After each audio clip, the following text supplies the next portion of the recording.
Hi, I'm Jason Gorber from thatshelf.com, and we're here to talk about Yorgos Lanthimos' Poor Things. Shelf. Oh, Poor Things won the top prize at Venice. I got a chance to see it in New York. I saw it for a second time at Reykjavik. So I've had some chance to actually process this. Lanthimos has been is one of the most extraordinary filmmakers working. He's such a wonderful breath of fresh air, quirky, surreal, weird, creates entire worlds, elicits some fantastic performances, but sometimes his films don't quite stick the landing.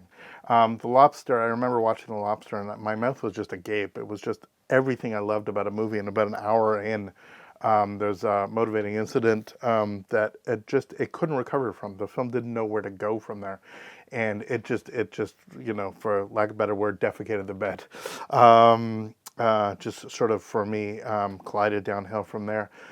Killing a Sacred Deer is very interesting because I think it's less ambitious but stuck the landing.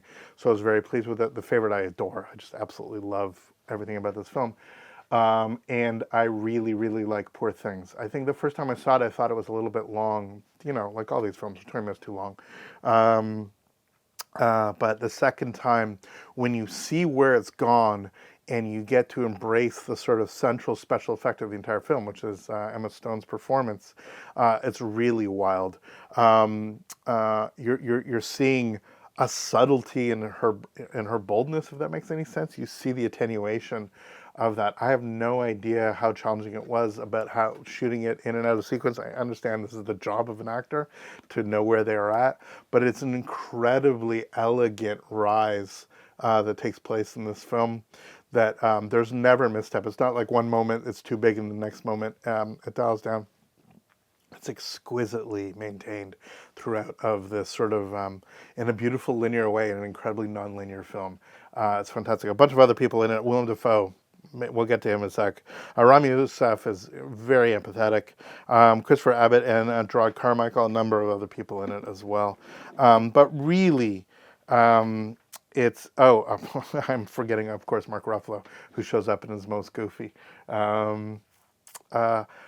Fundamentally, this is a core story surrounding Emma Stone, Frankensteinian in its nature, Defoe wearing sort of this amazing assemblage. The prosthetic that he's wearing is so exquisite and of the time.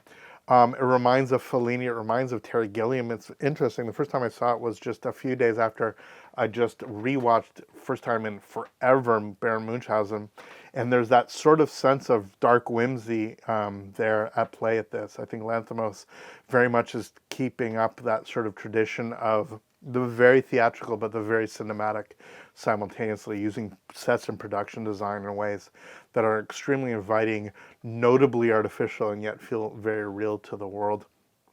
It is darkly, darkly comic, and yet says some really profound things about the relationship between men and women, about fathers and daughters, virtual or otherwise, about choices people make and the decisions that are made to actually sort of maintains one's sense of self. Again, exquisitely realized. You just sort of sit back and let the film in some ways just wash over you and just be giddy while you're just letting it take you on this journey. It really feels something special. Is it the best film that came out of Venice? Maybe, maybe not. I think Green Border is unbelievably exceptional. And then there are a number of the other films that we didn't get a chance to see here in Toronto, as discussed several times before. But nonetheless, I'm super happy that something this goofy and this profound got a chance. And I mean, when we have a film like this winning Venice, and you have stuff like Triangle of Sadness winning Cannes, you have these films that do something that I just adore, of saying something, saying deep, profound things the way that you want from an art film, but doing in a way that isn't requiring weaponization of boredom. There's a playfulness, there's a fun, there's a darkness, there's a prurience to the film that I find incredibly engaging, and it allows me to be both entertained and revel in its erudition And I think both of those things sort of play out in the most exquisite way. I truly think that it's one of the great films of the year, and not simply because of the performances, but because of the absolute pitch perfect way that the stories realized.